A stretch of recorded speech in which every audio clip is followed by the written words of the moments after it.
Hey, YouTube and my fellow affected. I want to talk to you about about Christians and the Mandela effect. I think that a lot of the most negative feelings that come out of this Mandela effect have been because of a lot of the scripture change. So I'm gonna try to make this go as fast as I can. What I'm calling for is a little bit of understanding on all sides. That's Christians that don't think anything's happened, Christians that believe something has happened, and the secular, the non-religious, all of you. But I want to ask the Christians is what do you think that the Mandela affected Christians are trying to accomplish? Do you think they're trying to weaken the Bible somehow by saying wineskins instead of bottles, or saying that couch never existed? I don't believe that's their purpose. I believe it's to keep tradition alive, and you know, to keep its authenticity. To keep everything intact the way that it should be, and from a lot of you saying that there's no way anybody can change my Bible, you just can't change my Bible, it's impossible. It's because you don't understand science, you don't understand what people are trying to accomplish, and it's your own stubbornness that refuses. And honestly, all of us know how science and religion mix. They don't.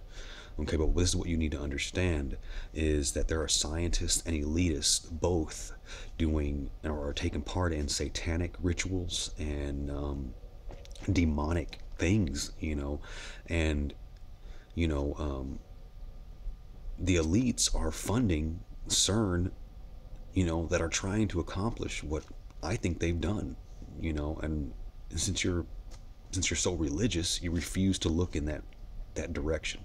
Well, what I'm saying is you need to see what they're trying to accomplish. I'm not going to point every single little thing out for you because you need to do your own research. You don't need to use hearsay, and it's all out there for you to find. Okay, I think they've either managed to infiltrate our brains to see whatever they want us to see, or they've managed to manipulate matter. I believe the latter. I believe that they've managed to manipulate matter. Okay, and that means on all fronts. And if you don't want to believe that they've changed the Bible, look at some of the secular things that have changed. Okay, like liquid plumber, or I don't know, just go dive in there and see these things that have changed.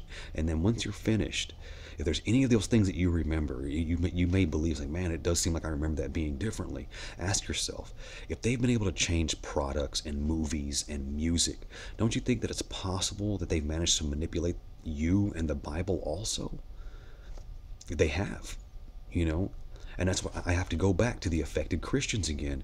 What do you think they're trying to do? They're trying to weaken the Bible somehow. The changes they're pointing out don't take away from the Bible. It adds more substance to it.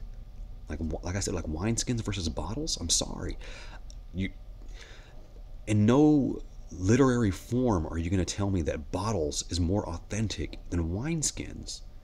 Okay, and if I'm not mistaken, the only Bible that has the lamb, or the lion and the lamb in it, is the Torah, the Toran Bible, or the Jewish Bible. I believe that's the only one that has that in there now.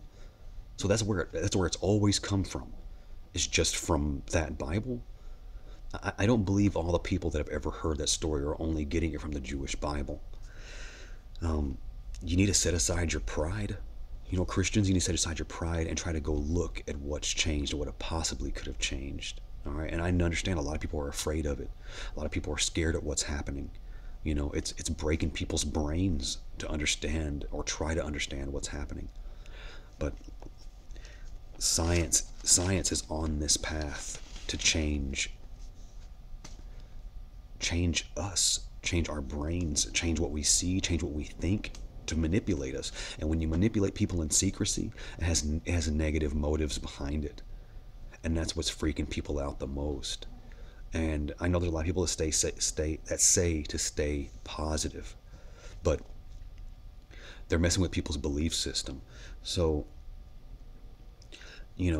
what I need everybody to understand you know, Christians that haven't been affected, understand that the Christians that have been affected, they're not trying to weaken that book in any kind of way. They're not trying to insult it in any kind of way. They're trying to insult you.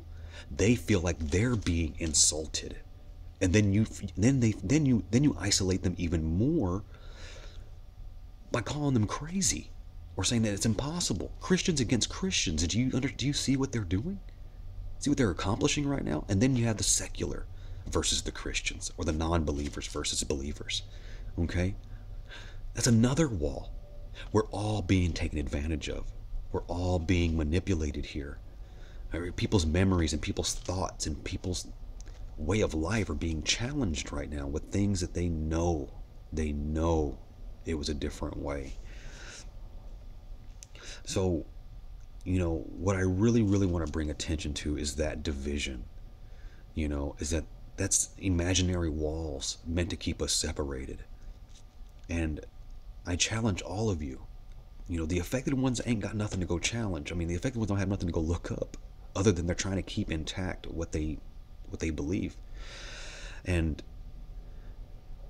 non-religious, try to understand what it's like to destroy somebody's belief system, the things that give them hope in this world.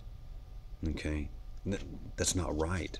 That's offensive, and anybody with half a heart, knows it's offensive to mess with somebody's soundness, and what keeps them grounded. I mean, it's abrasive, and it's insulting, and me personally, I feel like it's a full-blown assault. Is how I view it.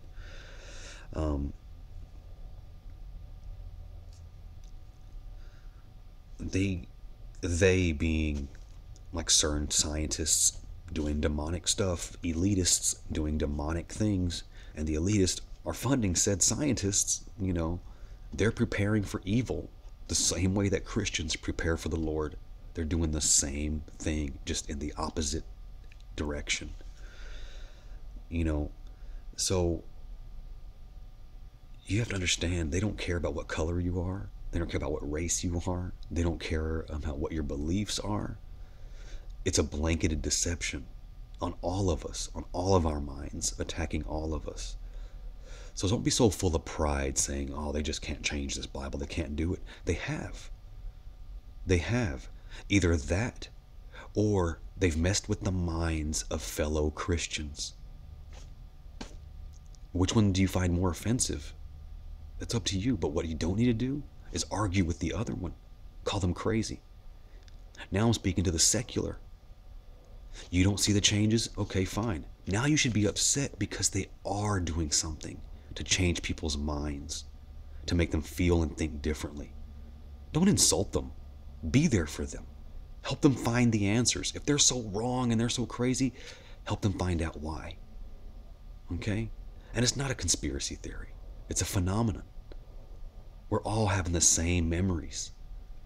It's not like I remember Twizzlers being in the Bible. It's all the same thing. It's all the same thing. We're all being manipulated.